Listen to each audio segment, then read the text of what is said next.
Welcome to Obsidian Scream, where silence screams, and every story will haunt you long after the screen goes dark. The Golden Tomb. Everyone in the desert town whispered about it. A tomb buried beneath the dunes, older than any map, sealed long before the pharaohs were forgotten. They said it was filled with gold beyond imagination. Coffins made of pure gold. Statues plated head to toe, walls that shimmered even in complete darkness. But the gold had a name. The living gold. No one who entered ever returned. 5 friends found the entrance by accident. Ethan, Marcus, Lila, Jonah, and Sam were thrill seekers. Urban explorers chasing stories no one else dared to test. When they uncovered a half-buried stone door carved with warning symbols and rows of hollow-eyed figures, they felt excitement, not fear. "This is it," Marcus whispered. "We're rich." The door opened with a scream of grinding stone. Inside, torchlight revealed a massive chamber.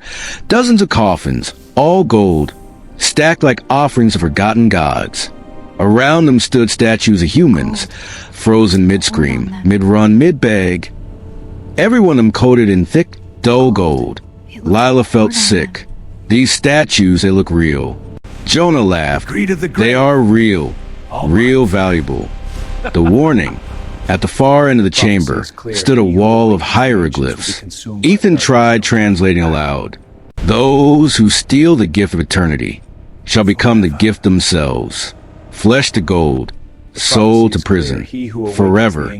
Silence followed. Then Sam said, "Ancient scare tactics." They stepped deeper. The first touch. Marcus reached out and struck a gold statue with his knife. The sound wasn't metal. It was bone. The statue's mouth twitched. A deep, grinding sound filled the chamber. The coffin began to vibrate. The air turned cold. From inside the golden coffins came the sound of breathing. The awakening. The lid slid open.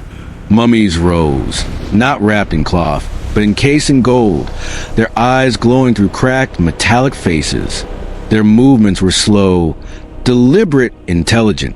These weren't mindless monsters. They watched. One mummy lifted its hand and pointed at Marcus. The gold statue he struck moved. Marcus screamed as his skin hardened, veins turning metallic, his body locking in place while his mouth stayed open in terror. His scream echoed even after he stopped breathing. His eyes stayed alive, watching, trapped. The hunt. The chamber erupted into chaos. Jonah tried to run. His foot sank in the floor as gold crawled up his leg like molten metal. He begged, clawing at the ground as his body turned statue still. One mummy whispered in a voice like grinding sand. Another thief preserved. Lila was dragged by hands that weren't there. Gold crawling across her arms, her screams turning into choking sobs as her soul was sealed behind unblinking eyes. Ethan and Sam ran. Behind them, mummies moved faster now. Learning, hunting, escape. Ethan shoved Sam through the doorway as claws grazed his back. The stone door slammed shut just as golden fingers nearly pulled them inside. The tomb fell silent. They collapsed in the sand, shaking, bleeding alive. Days later, Ethan noticed something strange. His reflection didn't blink. At night, his skin felt heavy, cold. Sam woke screaming, veins shimmering faintly gold beneath the skin. They had escaped the tomb, but not the curse, because the gold doesn't forgive. It waits.